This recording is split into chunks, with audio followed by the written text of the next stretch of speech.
Pemirsa, Sekretaris Kabinet Letkol Teddy Indrawijaya bersama beberapa menteri lainnya meninjau lokasi sekolah rakyat di Sentra Handayani, Jakarta Timur. Nantinya sekolah rakyat ini disiapkan bagi anak-anak dari keluarga miskin dan miskin ekstrim.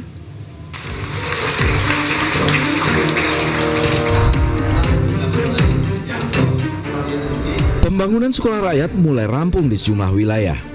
Sekretaris Kabinet Letkol Teddy Indrawijaya bersama Menteri Sosial Saifullah Yusuf dan Menteri Pekerjaan Umum Dodi Hanggodo meninjau sekolah rakyat di Sentra Handayani, Jakarta Timur. Peninjauan ini untuk memastikan kesiapan operasional sekolah berasrama yang ditujukan bagi anak-anak dari keluarga miskin dan miskin ekstrim. Untuk membangun anak-anak agar lebih sehat, lebih mendapatkan pendidikan yang bermutu, lebih aman, lebih terlindung, dan lebih sejahtera. Tujuannya itu. Jadi terima kasih Bapak Ibu semua telah hadir di sini. Kemudian ini memang kita tidak terlalu banyak di sini, tapi saya yakin dari hal yang di tempat ini nanti akan semakin orang tahu, sampaikan ke yang lainnya bahwa ya tadi yang seperti saya bilang, tujuan adanya sekolah ini adalah nantinya untuk semuanya akan hidup lebih sejahtera. Sekarang ini kita sudah menentukan 100 titik pertama. Sudah selesai itu semua. Artinya sudah dalam proses finalisasi. Gurunya, muridnya, dan perangkat-perangkat lain sudah jalan, yang insya Allah di akhir Juni ini semuanya tuntas. Kita sekarang menuju ke 100 titik berikutnya, di mana sekarang ini kira-kira ada 70 lebih sudah yang direstui oleh Kementerian Pekerjaan Umum dan dinyatakan layak untuk menjadi rintisan sekolah rakyat tahun ini. Sentra Handayani menampung 75 peserta didik dari jenjang sekolah menengah pertama. Mereka akan mendapatkan pendidikan gratis, fasilitas sekolah hingga asrama. Pemerintah menargetkan 100 sekolah rakyat di Indonesia yang mampu menampung 20.000 murid, 3.000 guru, dan 7.000 tenaga pendidik dalam 1 tahun pelajaran. Sementara itu, kegiatan belajar mengajar akan dimulai pada 14 Juli mendatang. Dari Jakarta, Galuh Pandu, Yudi Permana, Anyus melaporkan. Sekolah rakyat sudah siap dan pembangunannya sudah lebih dari 90%.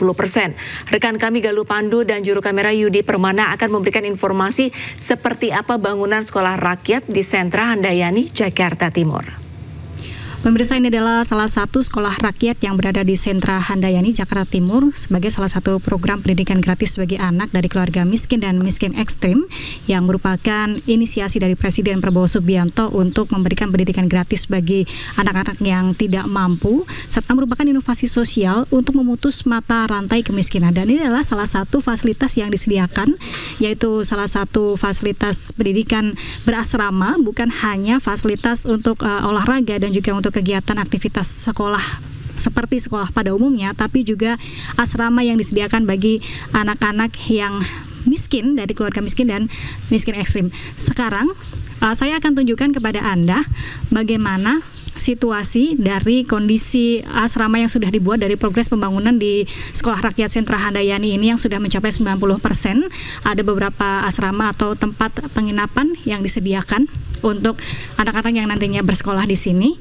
Lokasinya sedikit jauh dari lapangan, namun di sini Anda bisa lihat progresnya sudah 90%. Dan disinilah Anda bisa melihat ada salah satu penginapan, ada kamar yang sudah tersedia di dalam. Kita akan masuk ke dalam.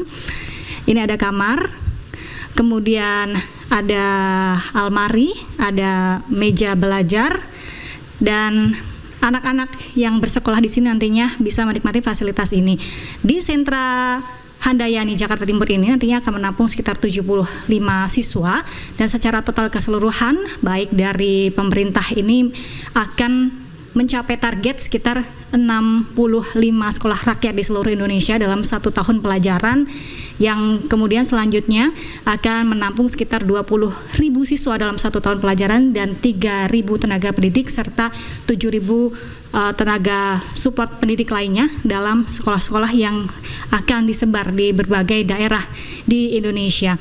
Dan ini merupakan program dengan membutuhkan anggaran dari Kementerian Sosial ini senilai 1 triliun untuk 100 sekolah dan 1 triliun, sekitar 1 triliun juga untuk Kementerian PU untuk 100 sekolah. Artinya satu sekolah ini bisa membutuhkan biaya baik untuk operasional tenaga pendidik maupun biaya operasional sarana dan prasarana ini membutuhkan sekitar 20 miliar rupiah untuk satu wilayah atau satu sekolah rakyat. Dan sementara sudah ada 60 sekolah yang sudah ada di berbagai daerah di Indonesia dengan target masing-masing kabupaten adalah 1 dan akan menyasar anak-anak dari keluarga yang miskin dan miskin ekstrim, sehingga nantinya dengan memberikan akses pendidikan bagi anak-anak dari keluarga yang miskin dan miskin ekstrim ini akan memutus mata rantai kemiskinan, sehingga akan membuka akses-akses pendidikan dan juga membuka akses-akses kesejahteraan yang lebih maju lagi. Dari Jakarta Galuh Pandu, Yudi Permana, Anyus melaporkan. Kita beralih ke informasi selanjutnya. Pemirsa, pakar telematika Roy Suryo menduga adanya keterlibatan mantan Wakil Menteri Desa Pembangunan Daerah Tertinggal dan Transmigrasi Paiman Raharjo dalam kasus ijazah Jokowi. Roy Suryo bahkan menyebut sempat mendapatkan ancaman dari Paiman terkait aktivitasnya mengungkap keaslian ijazah Jokowi.